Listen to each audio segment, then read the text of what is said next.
when we look at these personalities, we can begin to understand that not only is it in these little bits of metaphorical containers like the symbols and the tarot, but it's also in our myths. Our earliest gods actually have the basic personality traits of the left and right hemisphere. So, what it helps us understand is that this larger spirit is attempting to utilize and unlock the basic functions of our biology by utilizing narrative and language structure so that we can practice the personalities and become aware of the personalities of our hemispheres so that we can begin to connect them through experiences. Because if you don't know the basic functions, if you're not pointing in the right direction, it's just happenstance. But what began to emerge out of our mythologies and our gods in the earliest traditions? So, I can take this to Sumerian and Akkadian gods, which are Enlil and Enki and Enlil. Enlil is, the god of order and authority and control. He's literally the king. And when you look at the left prefrontal cortex of your left hemisphere, that is the emperor card, and that is the left brain. So you can see how the left hemisphere correlates directly, and it, with its analytical, logical, and structured traits, connects directly with Enlil and his function. So now if we want to deepen how we begin to explore that, we can go back and look at the stories and the traits of Enlil and begin to understand the source code of our left brain and what was trying to be brought online, good, bad, and in between. Consequently, with the right brain, we can look at the holistic, intuitive, and creative aspects of our right hemisphere and how they connect with Enki's idea of wisdom, creativity, and nurturing. Another really deep thing here is Enki was the god of the fresh water underneath the surface.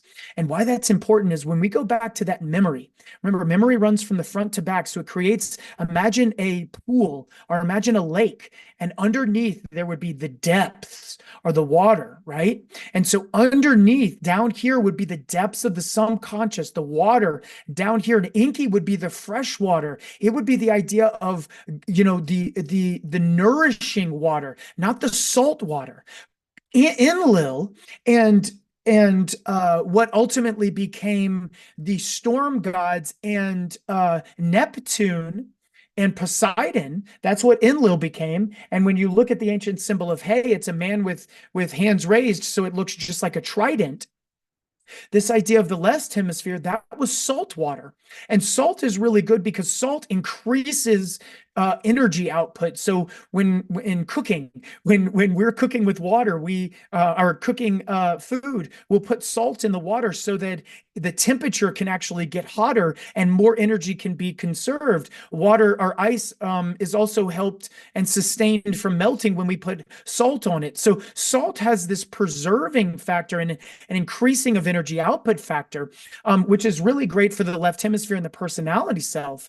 But you're not going to get nourishment from that salt water. You have to get that from the fresh water. And so that is where we must unlock the right brain and begin to explore these metaphors and abstract thinking. That's what we're doing here, right? So you can understand that our consciousness development over time, we've mapped this. We have this idea of a lower and a higher. We had animism. We were one with the world. And then we started domesticating plants and animals. And that was the idea of, getting connected with the lower and the external reality, separating and differentiating mankind from its external reality so that an identity could be produced. And then that produces what we can control and what we can't, which is introduces us to the shamans or the higher and the people that need to negotiate that higher responsibility. How do I handle? Who do I need to pray to? What are my tools? What are my rituals? What are my things to deal with the supernatural? Because I know how to control the natural, but what do I do with the supernatural? Then we start telling stories about it, and that's mythology. It comes back down, and the stories get, put into our groups and animals and the traits of people. And it then gets projected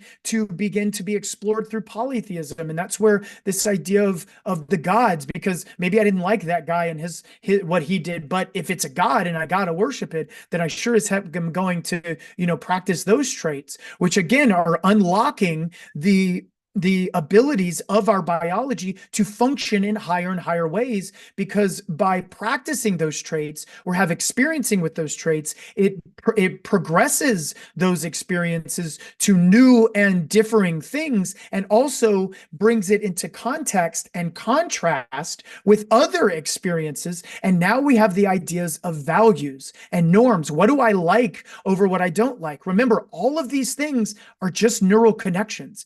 But as we explore them, we begin to understand that how we have a coherent brain is we have to begin to create connections with these differing values, which are differing neural connections, which, said another way metaphorically, are different individualized kingdoms. And that's how our brain builds, is it builds kingdoms out of neural connections.